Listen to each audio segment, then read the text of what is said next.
Neste episódio, Diego Sommer e Fernanda Hattori discutem a revolução da inteligência artificial no setor financeiro com Eduardo Abreu, vice-presidente de novos negócios da Visa no Brasil. Eduardo destaca as habilidades necessárias para líderes na era da inteligência artificial e, juntos, eles exploram como a IA está transformando pagamentos, a importância dos dados e as inovações que estão surgindo no mercado. Faça bom proveito. Bom dia, boa tarde, boa noite, senhoras e senhores. Está começando mais um IA Todo Dia. Eu sou Diego Sommer e esse aqui é o seu programa para se manter informado sobre tudo que acontece no mundo da inteligência artificial. Para me acompanhar hoje, ela, Fernanda Hattori. Como você está, Fer? Olá, pessoal. Boa noite, bom dia, boa tarde. Não sei que horas que você está vendo isso. Tá tudo ótimo, estou super feliz. Hoje a gente tem um convidado especial, então acho que vocês vão gostar. Acho que vocês vão gostar, é um tópico novo, é algo diferente. Acho que vocês vão curtir, estou super empolgada. Eu também, cara, eu gosto muito das entrevistas. A gente tem dado uma parada, mas só para vocês entenderem, é porque eu não quero que fique repetitivo. Então, quando a gente tiver convidado interessante, a gente traz como foram todos os que já estiveram aqui. Enquanto não tivermos, não teremos, né? Por mais óbvio que isso seja. E eu quero só lembrar a todo mundo que está nos ouvindo, por favor, nos dê as 5 estrelinhas, é muito importante. Assina e se inscreva nesse canal, que pra gente isso nos ajuda demais. E claro, a gente não pode esquecer de falar do nosso amado patrocinador, que é a StarMind AI. Ela tem uma recrutadora de inteligência artificial. A gente já falou aqui sobre a Sofia da StarMind, que é basicamente um departamento de RH numa inteligência artificial. E ela veio para transformar o recrutamento, mas vale recapitular os principais problemas que ela resolve para a sua empresa. Um dos grandes desafios no recrutamento tradicional é a demora na triagem de currículos e a sobrecarga de entrevistas. Com a Sofia, esse processo ganha agilidade. Ela realiza entrevistas simultâneas e identifica os melhores perfis de maneira automatizada, economizando tempo e esforço dos recrutadores. Outro ponto importante é a experiência do candidato. Muitas vezes, processos longos e pouco interativos desmotivam os talentos. A Sofia resolve isso com sua interface multicanal, permitindo entrevistas por vídeo, por chat e até por redes sociais, garantindo uma jornada prática e humanizada. E claro, a gente não pode esquecer da eficiência. Com a Sofia, as decisões são mais assertivas, reduzindo custos operacionais e aumentando a qualidade das suas contratações. Se você quer saber mais sobre como a Sofia pode transformar o seu processo seletivo, acesse o site da StarMind que está aqui na tela e descubra todas as possibilidades. E é isso aí, agora vamos passar para o nosso convidado finalmente. Fer, eu vou deixar você fazer as apresentações, já que você que proporcionou essa entrevista de hoje. Não, vamos lá. Antes de eu trazer o nome dele, deixa eu trazer um dado aqui para aquecer, né? A inteligência artificial está revolucionando o setor financeiro de ponta a ponta. Hoje ela já usa para detectar fraudes em tempos reais, prever riscos de crédito com mais precisão, automatiza investimentos via robô advisors e até personaliza ofertas com base no comportamento do cliente. Quem usa o aplicativo bancário com reconhecimento facial ou já interagiu com algum chat bot 24/7 já está experimentando a inteligência artificial na prática, mesmo sem nem perceber. E esse mercado está apostando alto nessa transformação. De acordo com o site IT Forum, o setor financeiro global deve investir mais de 300 bilhões de dólares em soluções de IA até 2033. Isso mostra o tamanho da confiança dessa tecnologia como motor de eficiência no setor financeiro. Hoje eu tenho o privilégio e faço questão de dizer o enorme prazer de conversar com um profissional que admiro profundamente, tanto pela trajetória quanto pela visão de futuro que ele representa. Eduardo Abreu é daquelas pessoas que impressionam pela inteligência estratégica, mas também pela generosidade em compartilhar seu conhecimento. Atualmente, ele é vice-presidente de novos negócios da Visa no Brasil. Ele está na linha de frente da transformação digital dos meios de pagamento do país, seja construindo pontes com startups, big techs, o universo cripto ou bancos digitais. O Eduardo ele tem um olhar afiado para o novo, com mais de 20 anos de experiência, passando por gigantes como Itaú, Mastercard e sendo cofundador da fintech Zoom, uma fintech do grupo Telefônica Vivo. Ele une bagagem, inovação e propósito. Ele é formado em marketing, possui MBA pela Universidade de São Paulo e pela Pittsburgh University, e em 2021 foi certificado como conselheiro pelo IBGC. E é por isso que essa conversa promete muito. Seja muito bem-vindo, Edu. Opa, obrigado. Como você falou, bom dia, boa tarde, boa noite, né? Depende do lugar do mundo as pessoas estão, ou que horário vão assistir, né? Prazer estar aqui com vocês, Diego, Fernanda. Nossa, depois de uma introdução dessa, a expectativa agora fica mais alta. Obrigado aqui pela introdução e espero ter um papo bacana com vocês aqui, falar um pouco sobre esse assunto que está tão hypado, né? Que é a inteligência artificial. Total. Pô, baita apresentação, mas com um currículo desse não tinha como ser diferente, né, Edu? Caraca, cara, é legal, eu gosto de receber gente assim, gente grande nesse programa. Cara, seja muito bem-vindo, tá? Você trabalha hoje, Edu, na Visa, né, cara, na Visa Brasil, e eu já vou começar atacando uma pergunta direto sobre isso, se você me permitir. Como é que a Visa está usando a IA para identificar e fomentar parcerias aí estratégicas com startups e com big techs? Legal, Diego. Assim, a Visa é uma empresa que tem uma das, vamos dizer, as substâncias mais importantes quando a gente fala de IA, né? Que são dados, né? A gente tem uma quantidade de dados que passa nos nossos sistemas que são na ordem de bilhões de informações que a gente tem. E com isso, obviamente, a gente trabalha muito em dois pontos que acho que a Fernanda até introduziu, que é na questão de fraude, né, de como melhorar a fraude, e é uma indústria de pagamentos que cada vez mais se desenvolve, né? O Brasil é um país altamente desenvolvido na parte de pagamentos, né? A gente foi um dos países que hoje já tem a tecnologia de contactless, né, que a gente chama, que você encosta o cartão, o celular ou o relógio, uma super adoção, né, comparado com os países de primeiro mundo, porque o brasileiro gosta de inovação, gosta de tecnologia. E ao mesmo tempo que isso se desenvolve, obviamente que as indústrias de fraudes também se desenvolvem, né? A tecnologia ela não escolhe, ela vai para o bem e para o mal aqui. E aí você tem que criar formas de você continuar tendo uma experiência bacana na hora de você fazer um pagamento, né? Porque pagamento e frição no pagamento é uma coisa que não combinam, né? A gente tem aqui cada vez mais a expectativa de, ao fazer uma compra, não ter que ter nada aqui de barreira, né? A gente fica falando aqui até de desconstrução do cartão, né? O cartão é uma coisa que com o tempo a gente vai desconstruindo ele, seja nos exemplos que eu dei aqui no celular, no relógio, né, que você já nem percebe mais, mas ao mesmo tempo que eu faço isso, eu tenho que garantir que essa transação que está sendo feita, ela tenha por trás uma segurança, né, e com pouca frição. Né? Se eu te falar que toda vez que você vai ter que fazer uma transação, eu vou te pedir o CPF, eu te pedir o nome, te pedir um dado a mais, isso vai colocando uma barreira e o cliente vai falar, não, vou fazer outro tipo aqui vou pagar com dinheiro, vou voltar a pagar com dinheiro que é mais fácil, né? E, graças a Deus a gente quase não vê mais isso acontecer. Mas então, atrás de tudo isso, eu tenho uma inteligência aqui para manipular os dados de uma forma que eu consigo falar, não, essa transação aqui, o índice de certeza grande é do Diego.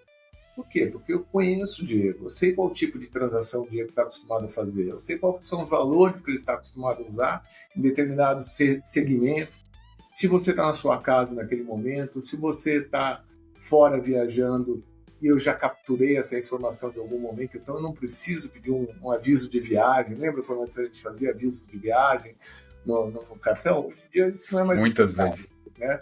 Se eu sei que você foi no free shop, fez uma compra, provavelmente você está viajando para fora, a sua próxima compra vai ser fora. Então eu posso fazer isso por análise preditiva e começar a melhorar o grau de assertividade de uma autorização. Né?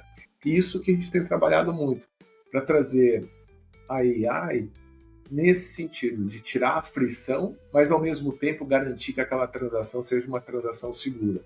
Né? Nós estamos falando de pagamento, de dinheiro, a gente não pode errar aqui. Né? Ô, Edu, mas você teria algum dado, cara, para me dizer... desde que a gente começou a implantar esse sistema de IA, a gente diminuiu em tantos por cento o número de fraudes, ou você já tem números positivos sobre isso? A gente tem dados de quanto a gente investe nessa tecnologia, tá? Depois eu posso compartilhar aqui com você, você bota uma nota aqui, mas Após a entrevista, Eduardo nos mandou as seguintes informações que a gente achou melhor incluir nessa parte. A ferramenta VSD, Visa Scam Disruption, dedicada ao combate às fraudes, tem ajudado a proteger consumidores e o ecossistema financeiro em todo o mundo. A iniciativa reúne uma equipe multidisciplinar, incluindo especialistas em IA, ex-policiais e militares, para desenvolver estratégias de mitigação. O VSD conduz investigações proativas para identificar fraudes antes que causem prejuízos e utiliza tecnologia avançada para detectar e interromper atividades fraudulentas. Além disso, colabora com instituições financeiras e agências de segurança para desmantelar redes criminosas e prevenir novos golpes. A VSD evitou que vítimas perdessem 350 milhões de dólares com dezenas de esquemas em 2024. Esse montante soma-se aos 40 bilhões de dólares em tentativas de fraude bloqueadas no ano passado na rede da Visa. Quanto que a Visa vem investindo em tecnologia, em IA e em prevenção de fraude nos últimos anos? É muito dinheiro, cara. Esse é absurdo o que a gente investe nesse sentido, né? E a gente começa a ver essas coisas acontecerem, principalmente no mundo do e-commerce, né? No mundo físico, como você acaba usando algum tipo de autenticação, né? Ou você usa sua senha, ou a própria, a gente até esquece, mas quando você está usando o celular, você está autenticando aquela transação quando você encosta no POS, né? Porque ou é o dedo que você colocou ou o Face ID que você fez. Então, essas transações que a gente chama de tokenizadas, né? Elas já vão melhorando a experiência. Mas quando você vai para o mundo do e-commerce, aqui ainda é um desafio. É aqui que a gente tem investido bastante para poder melhorar essa experiência, porque aonde existe uma maior quantidade de fraude é no e-commerce, né? No mundo físico já foi superado, praticamente superado, vamos dizer assim, né? Verdade. E, Edu, você falou bastante do quanto a Visa vem investindo mais nessa questão de fraude, mas você que sempre tem um olhar no futuro, viaja bastante, conhece outras experiências, outras tecnologias. Tem alguma coisa no Brasil que a gente está muito atrasado, que você tenha visto lá fora e você fala, putz, isso aqui tinha que estar no Brasil e ninguém trouxe ainda? Porque eu sei que você fez algumas viagens aí recente para fora, né? Tem alguma coisa que você vê que parece ser o caminho e que a gente não tem aqui hoje ainda? Eu acho que tem algumas coisas nessa linha de experiência, Fê, que eu tive na China o ano passado, né? E assim, a gente realmente, quando fala de pagamento aqui, você pagar hoje com um cartão ou com um celular, não tem frição, né? É muito simples a gente fazer isso. Hoje você sai de casa, se você esqueceu o cartão, a carteira, você provavelmente não volta para pegar. Se você esquecer o celular, você volta, porque o celular você sabe que você vai usar ele para fazer o pagamento. Quando você vai para a China, por exemplo, o pessoal fala muito no sistema de QR Code que tem lá, que é o WeChat, que é um negócio bacana que eles tiveram, que eles pularam do dinheiro direto para o WeChat, né? É um QR Code, né? É bacana realmente porque tudo se faz através desse QR Code, você transfere dinheiro, você faz pagamentos e tal, mas a experiência não é tão legal quanto uma experiência de contactos. Por quê? Na hora que você vai pagar, você tem que abrir o aplicativo, você abre o QR Code e encosta, né? Aqui, só nisso, você está falando de 3 etapas. Hoje, a gente, quando faz o pagamento por contactless, você encosta o celular, já foi, né? Você não tem que abrir, entrar no aplicativo e tal. Mas uma coisa que eu vi bastante interessante lá, eu estava num varejista, num supermercado diferente que tinha lá, e na hora que eu estava pagando no checkout do lado, que era 100% automatizado.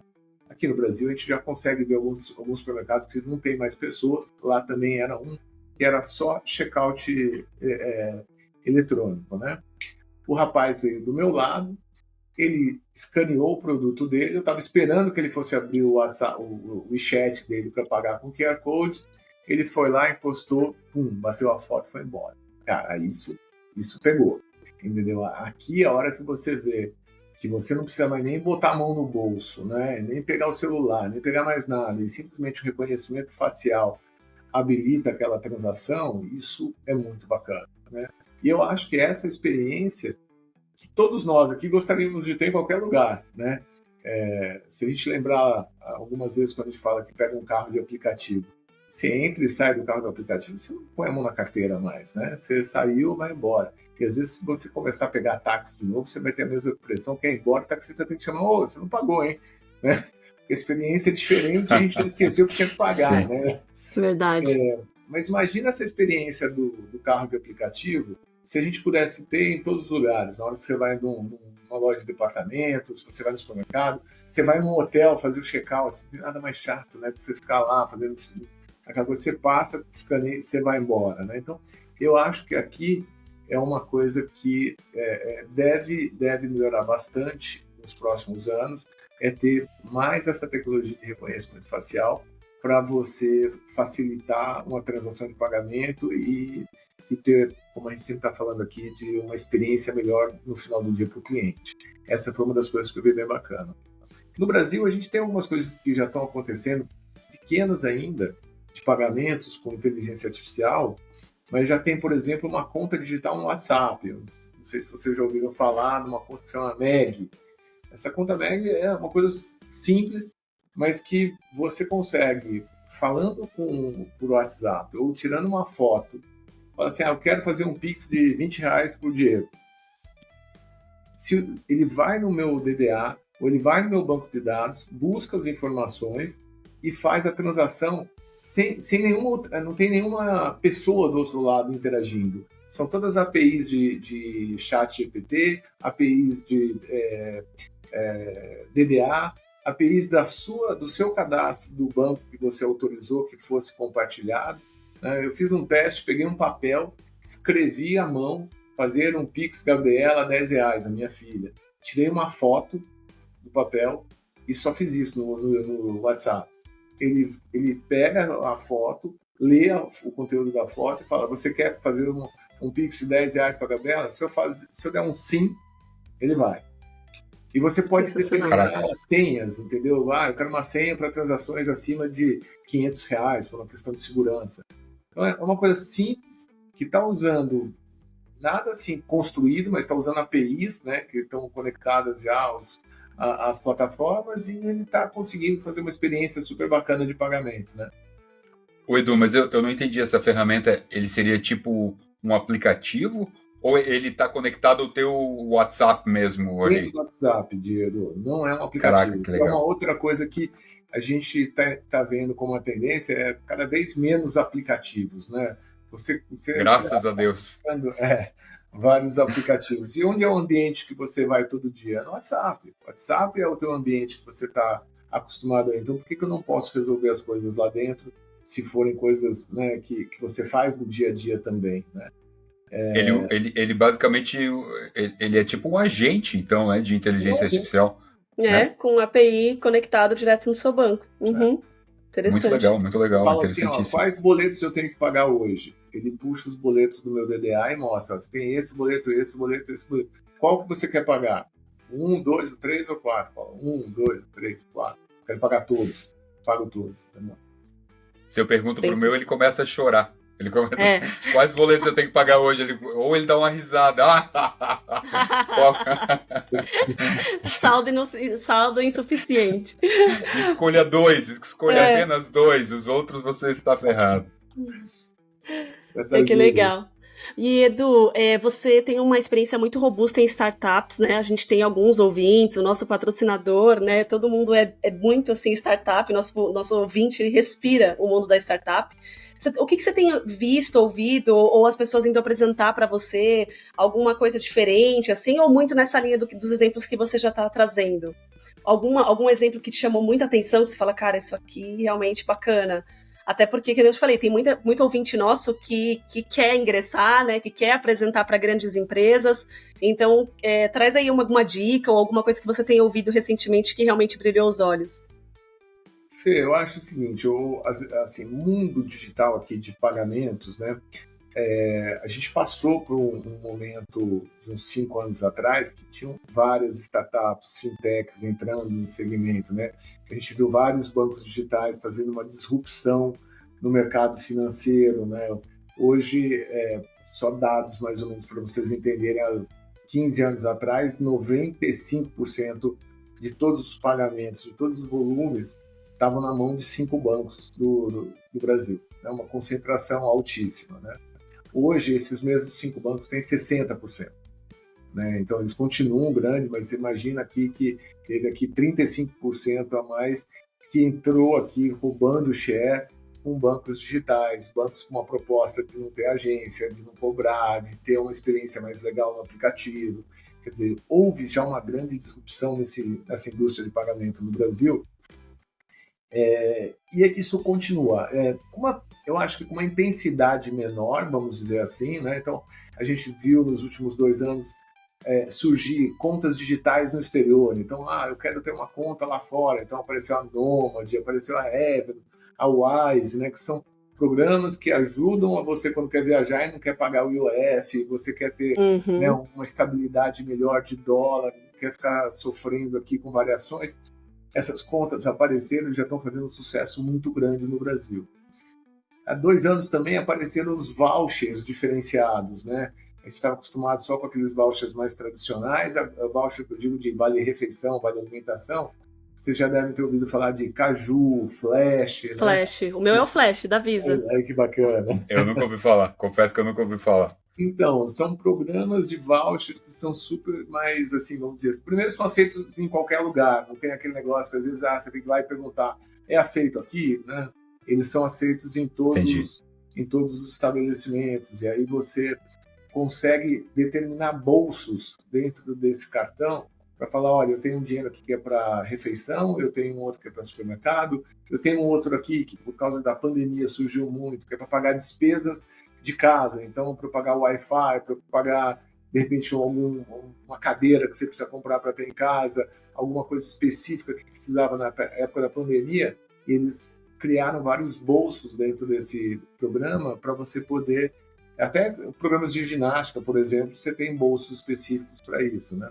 Legal. Então a gente tem visto isso bastante nos últimos 2 anos, esses programas novos. E o que tem aparecido muito também é, assim, como oportunidade, se eu fosse responder a tua pergunta, Fê, eu acho que tem muita coisa no segmento B2B. Né? Quando a gente fala aqui no B2C, eu acho que hoje o Brasil já está muito bem resolvido. O cliente hoje já tem mais de um cartão, provavelmente a maioria da gente já tem mais de um cartão na carteira. Os pagamentos já são feitos muito no cartão de débito, crédito ou pré-pago, mesmo para quem não tem crédito, acaba tendo um cartão de débito ou pré-pago. Então, esse lado do consumidor agora tem uma briga aqui de melhor experiência, tem uma palavrinha nova no mercado de financeiro que chama principalidade. Né?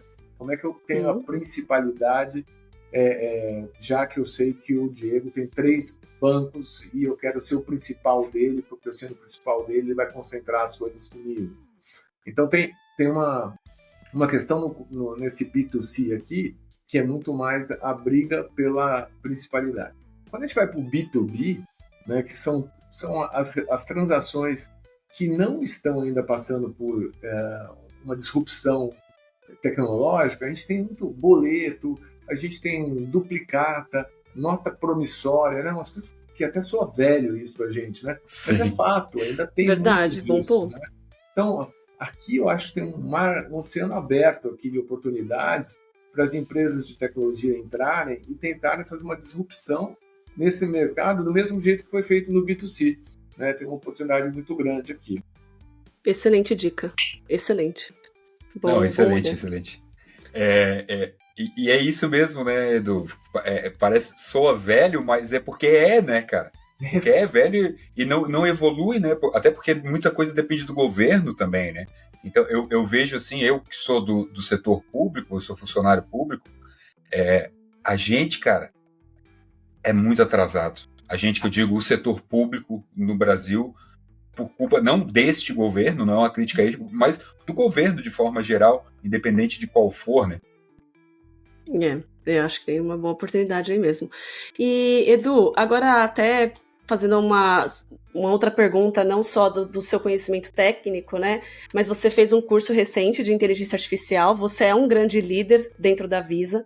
O que você tem visto, assim, da sua visão de habilidades, de skills para os líderes, né? Porque a gente trouxe alguém do mundo corporativo justamente para abrir aqui nossa cabeça, né? O que você tem visto de movimento ou o que você tem buscado dentro do seu time de habilidades para nessa nova era da inteligência artificial, né? Porque é engraçado, quando a gente entra nessa bolha, a gente pensa que todo mundo tá sabendo de tudo da inteligência artificial, mas quando você sai um pouquinho, você vê que tá muito longe. Então, como que você tem buscado abrir a cabeça e os olhos das pessoas para essas novas skills, né? Enfim, como que você tem encarado isso como um grande líder dentro da sua empresa? Fê, a primeira coisa, eu acho que a gente tem que ter humildade e querer aprender, né? Porque eu acho que isso é uma coisa que a gente tem, ninguém sabe, tirando assim os estudiosos, obviamente, as pessoas que estão aí há mais tempo nisso, né? Os executivos das organizações, eu vejo ainda uma distância ainda muito grande, porque é muito novo, né? Às vezes o pessoal fala, mas você já tem inteligência artificial aí? Tem. Aí você pergunta, o que você faz? Eu tenho um bot aqui que responde e tal. Você fala, calma, né? Acho que ainda tem oportunidade. Mas, ao mesmo tempo, a gente acaba percebendo que a velocidade que você vai colocar a inteligência artificial no dia a dia das empresas não é uma coisa assim do dia para a noite também, não. Né? Tem uma série de impactos, tem uma série de coisas que você tem que estudar. Então, assim, eu acho que a primeira coisa é ter humildade de estudar, ter cabeça aberta para entender que realmente tem um elefante vindo na sua direção aqui, e esse elefante, se você ficar na frente dele achando que ele não vai fazer nada, ele vai te atropelar. Então é melhor você montar no elefante do que tentar parar ele, né? Monta e vai junto com ele, porque aí você vai pegar um caminho e ele vai entrar devastando tudo que tiver na frente. E ter essa cabeça aberta para essas novidades que a gente tem escutado muito, né? E acho que tem uma parte de se preocupar também com os impactos que vão acontecer. Eu acho que isso é uma coisa que eu vejo recorrente quando a gente fala de inteligência artificial, porque talvez a velocidade da geração de emprego que vai ter, né? E já tem números aí que falam de quantidade de empregos que vão ser gerados, na ordem de milhões de empregos, mas talvez não seja na mesma velocidade dos empregos que vão ser eliminados, né? E aqui tem uma coisa de preocupação com a sociedade, né? Eu vi muito isso também na China, né? Quando a gente pensa num país que tem 1,4 bi de habitantes, se eles perderem 10%, né, de emprego, estamos falando de 140 milhões, né? É quase a população do Brasil aqui que fica desempregado da noite para o dia. Então, assim, eles têm uma preocupação muito grande nisso e de como compensar isso, né? Então, tem discussões, por exemplo, falar as empresas que se beneficiarem com eventual economia por causa de inteligência artificial tem que pagar mais imposto, porque esse imposto vai ser gerado para treinar pessoas ou para dar recursos ou fundo para pessoas que vão perder emprego. Eu tenho que segurar esses caras até eles poderem se recolocar com uma outra profissão, eu preciso habilitar. Então, você ganha aqui, mas vou pegar parte do seu ganho para poder reinvestir, né? Então, acho que tem essa parte social, tem a parte, como eu falei no começo, de você ter aí uma humildade, querer aprender, uma cabeça aberta no sentido de não ficar aqui muito com bias, né, do que você aprendeu no passado, vai ser o que você vai usar no futuro. Você tem que realmente se surpreender positivamente com o que você está vendo de novidades, né? Então você vê tantas ferramentas. Eu sempre fui muito preocupado em aprender Excel, né, de fazer fórmulas, de tentar fazer macros. Isso nunca foi fácil para mim, tá? Eu sempre tive uma certa dificuldade. E nesse curso que eu fiz agora recentemente, descobri lá que tem uma ferramenta que chama Julius. Pô, conheço o Julius. Você conhece, Diego? É boa demais, cara. Boa demais, sensacional. Você sobe uma planilha de Excel lá, você não precisa fazer mais macro de nada.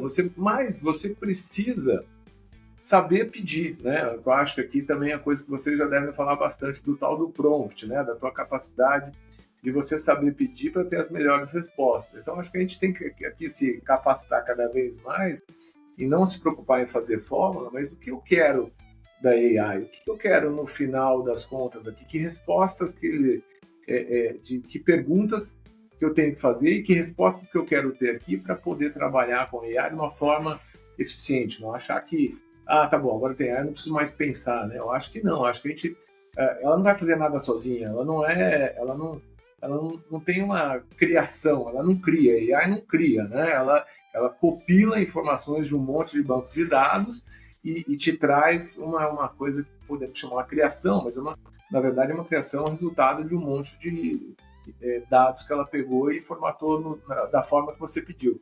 Então a gente tem que continuar tendo se provocar aqui para fazer as perguntas certas e saber trabalhar com inteligência artificial. Eu acho que a equipe que eu tenho falado muito é isso.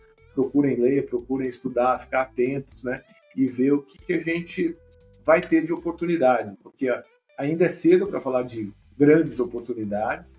De novo, acho que é um mercado que está começando a se desenvolver, está todo mundo aprendendo, mas que a hora que a gente achar que os caminhos vai ser muito rápido, né? Aí vai ser exponencial, como foram outras tecnologias que a gente viu acontecerem depois que elas atingiram o seu objetivo, né? Provavelmente, né, Edu, vai ser tipo a internet, né? Quando surgiu lá em 97, né, que ainda demorou uns 5 a 7 anos até realmente as empresas aprenderem a usar e tirar dinheiro e causar toda a revolução que causou, né, cara? Acho que a gente está só nos estágios iniciais ainda da inteligência artificial, né? Mas muito vai ser mudado. É isso. Ainda mais quando, assim, o Edu trabalha numa empresa gigantesca, né? Então, conforme também a velocidade das coisas, de aderir novas coisas, não é tão rápido quanto uma startup, que você decide ali num núcleo e amanhã já tá rodando, né? Quando você fala de empresas muito grandes, você passa por diversos setores até conseguir, de fato, implementar alguma coisa realmente inovador, enfim, tem todo o setor de segurança, de ética, de compliance, de não sei o quê. Então, o time também é um pouco diferente quando você vai para uma empresa muito gigante, por mais tecnológica que ela seja, né? Ela tem algumas etapas diferentes. Aí tá tudo certo, né, Fê? Porque a gente tem que trabalhar... Sem dúvida. Isso, a gente trabalha em cooperação com essas startups, né? A gente tem várias empresas que são menores que a Visa, que fazem parte, vamos dizer assim, orbitam a gente, exatamente para testar nessas empresas coisas que a gente sabe que demorariam muito mais tempo para treinar dentro de casa, né? Então, sem dúvida.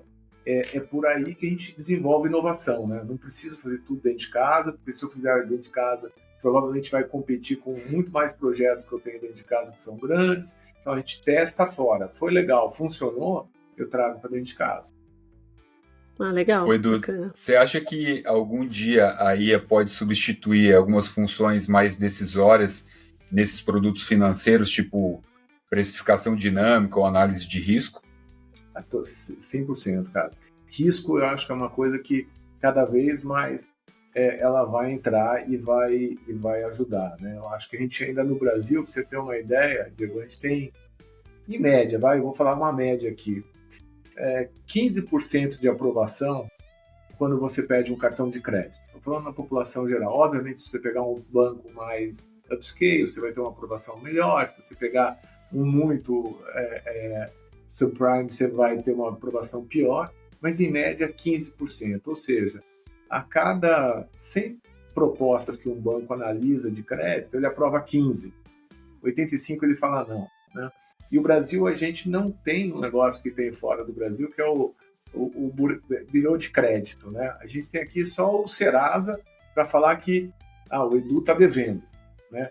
Mas não tem um banco de dados aqui que fala assim, não, o Edu compra em tal lugar e já pagou, o Edu viaja 2 vezes por ano, o Edu tem cripto, o Edu tem um carro.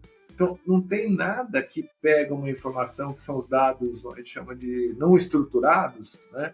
E traz isso para uma análise de crédito.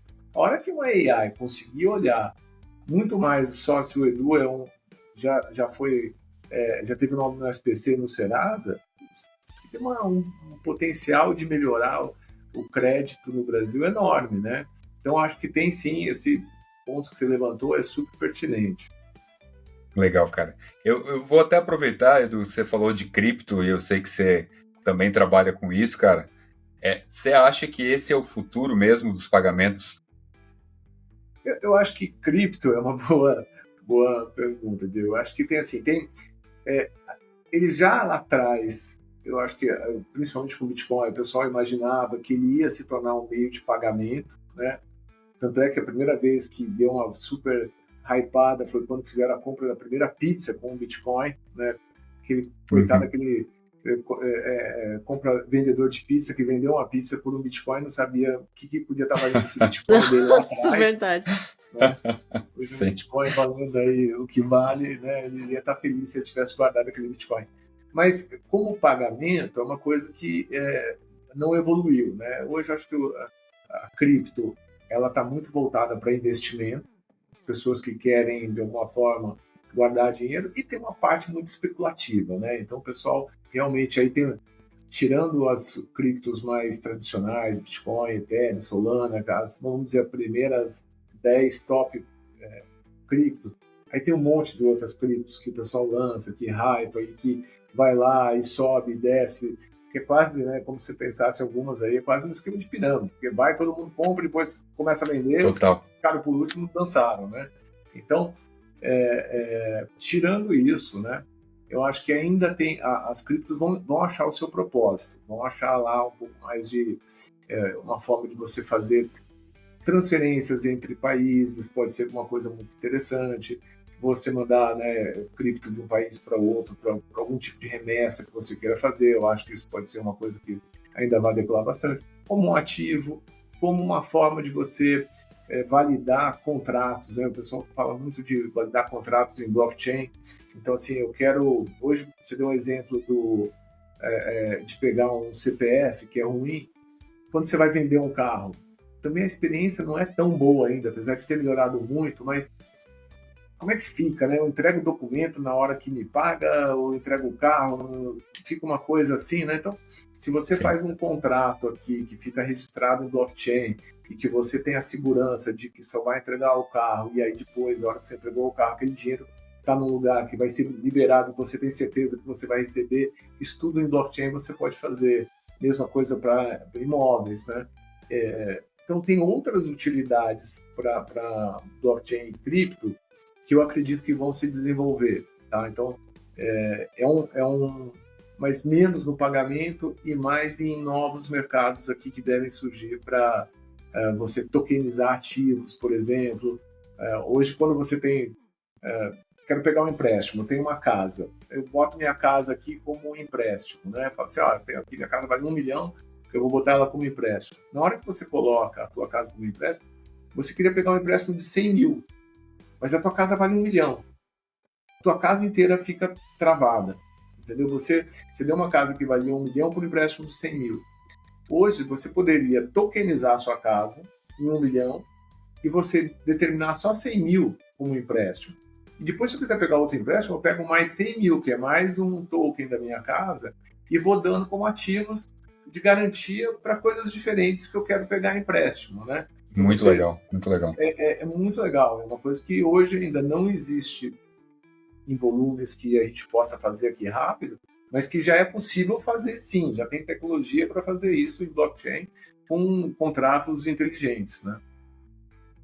Legal, nossa, cara, sensacional. Legal. É engraçado, porque quando a gente pensa que a gente já está super evoluído, né, assim como consumidor, você traz vários exemplos que, pensando de fato, ainda a gente está meio pré-histórico, assim, essa coisa de mandar remessa para fora, receber dinheiro de fora, ainda é extremamente burocrático e um pouco atrasado. Então, é bem legal ver todas essas oportunidades que ainda existem, que você citou.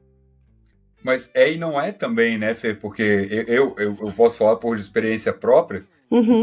Namorava uma gringa e às vezes a gente precisava transferir dinheiro. Cara, como o Edu falou ali, pega um Wise da vida, que eu uso o Wise. Hoje com o Wise é verdade, bom ponto. Cara, hoje evoluiu com o Wise. E até de cripto mesmo, não é tão complicado, sabe? Você começa a mexer, eu acho que ainda, para uma pessoa mais leiga, ainda é um pouco difícil, mas tá cada vez ficando mais simples, né? Tá cada vez ficando mais simples. É legal, é bacana mesmo. Eu dou dica sempre, e pegando isso vale para AI também, sabe, Diego? Cripto, sem dúvida nenhuma. A gente tem que começar a colocar a mão na massa mais, né? A gente tem que ir lá e arriscar fazer essas coisas, né? Eu quero falar de AI, mas nunca usei um chat GPT. Eu quero falar de AI, eu nunca usei um Midjourney. Eu quero falar de AI, eu nunca usei um Julius, por exemplo. Cara, você tem que ir lá e testar, porque na hora que você começa a testar e começa a ver, né? Você começa a ver qual que tamanho disso, e aí você também começa a falar, pô, se dá para fazer isso, eu consigo fazer isso. cripto foi a mesma coisa. Eu consegui entender de cripto na hora que eu entrei lá e comecei a fuçar. Abrir uma carteira, comprar moedas, comprar um NFT, perder dinheiro em scam, cair em scam, de não saber que aquilo era um site falso e cliquei e roubou o dinheiro da minha carteira. Mas, ok, faz parte, entendeu? Foi um aprendizado. E aqui, eu acho que a gente tem que estar com a mão mais um pouquinho na massa se a gente quer realmente poder ter substância para falar, né? Porque senão você fica num nível muito lá em cima e você fala assim, mas você já fez alguma vez? Fez um prompt uma vez para ver como é legal? Se você muda uma palavra no prompt, o resultado fica totalmente diferente, né? O cara fala, prompt? É, prompt, cara. Tá bom, pode chamar de outra coisa. É verdade. Né? A pergunta bem feita, né? Não sei. Mas eu acho que essa coisa de você experimentar é super importante para todo mundo, gente. Quem está afim de conhecer a inteligência artificial, fuce, pague o ChatGPT, pague alguns aplicativos desses de imagem, né, Fê? Eu vi que você tem usado uns de imagem fazendo. Foi a sensação do final de semana. Isso foi polêmico, porque deu uma travada em quem realmente utiliza o chat para trabalhar. Aí a galera das imagens, que nem eu e um monte de gente, deu uma travada no negócio. Mas daí não é com nossa culpa, né, Fê? Daí não é nossa culpa que eles liberaram pra todo mundo. Né? Lógico. Eu fiquei puto, pô. A gente paga o ChatGPT, aí eles liberam de graça pra todo mundo e fica travando nós. Pô, dá preferência pra quem paga, pô. Ou eles que investam em mais servidor, mais nuvem, cluster, mais sei lá o quê. Exatamente.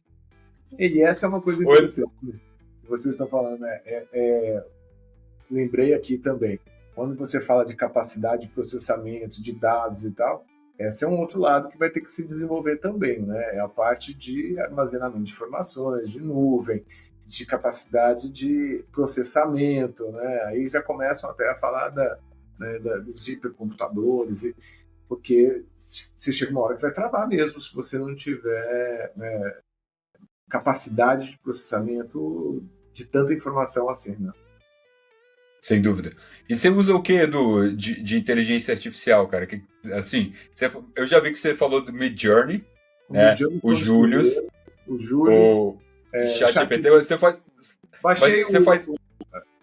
Você faz muita obra de arte, cara, porque o Midjourney tem uma pegada bem artística, assim, né? Tem. Não, eu muito de curioso mesmo, Diego. Acho que não foi específico. Eu comecei com ele porque acho que foi um dos primeiros que me chamou a atenção para a imagem. Né? Eu gosto de imagem, mas foi muito mais por gostar, não por trabalhar com isso. Baixei o Grok do nosso amigo do polêmico para testar. Baixei o Remini de imagem também. Sim, de fotos que a gente testou aqui em um dos episódios. E no trabalho a gente usa os aplicativos de Copilot, né? Eu uso bastante para me ajudar em pesquisar informações nos meus e-mails, para resumir reuniões. A gente usa, assim, acho que a gente usa 10% do que o Copilot faz ainda, mas pelo menos a gente já está usando, colocando no dia a dia e eu falei, a gente vai aprendendo a usar cada vez mais, né? Não, tem que usar. Hoje, inclusive, o Copilot liberou uma ferramenta nova, que é uns agentes que, para integrar, principalmente em negócios, né, em empresas e comércio, e é muito legal, cara, sensacional. Eu não testei, até porque teria que fazer um plano de assinatura para a empresa, e não é o meu caso. Sim. Mas vendo os vídeos de apresentação deles, assim, tá evoluindo numa velocidade incrível. É a gente mesmo. Você pode botar com segurança os documentos da tua empresa, criar todo um setor de análise ali, de risco, de potencial de crescimento, de tudo que você quiser, na verdade. Que bacana. É muito legal, cara, muito legal. A Microsoft está de parabéns. Não vai ter limite para a criatividade, né, Diego? Não vai, cara. Sem dúvida. Pô, Edu, muito obrigado, cara, pela tua presença aqui. Pô, adorei o bate-papo, cara. Você é um cara sensacional. Obrigado, Fê, por ter conseguido e proporcionado. Né? É sempre um prazer a gente receber quem entende de negócio, quem está à frente do seu tempo aí, mexendo já com inteligência artificial e tem uma mente bem aberta, e dá para ver que você é um cara assim. Então é isso, cara. Obrigado. Obrigado, você está sempre convidado. Fê, muito boa noite. Obrigado por ter proporcionado aí, por estar com a gente. Fica à vontade aí para se despedirem. Obrigada, pessoal. Espero que vocês tenham gostado. Comentem aqui, seja no YouTube ou no Spotify. Tragam para nós também sugestões de qual setor que vocês gostariam também de ter aqui nos entrevistados que nós vamos atrás. E Edu, muito obrigado pelo seu tempo, pelo seu precioso tempo, viu? Adoramos. Obrigado a vocês pelo convite. Parabéns aí. Espero que vocês continuem aí bastante ativos com novidades.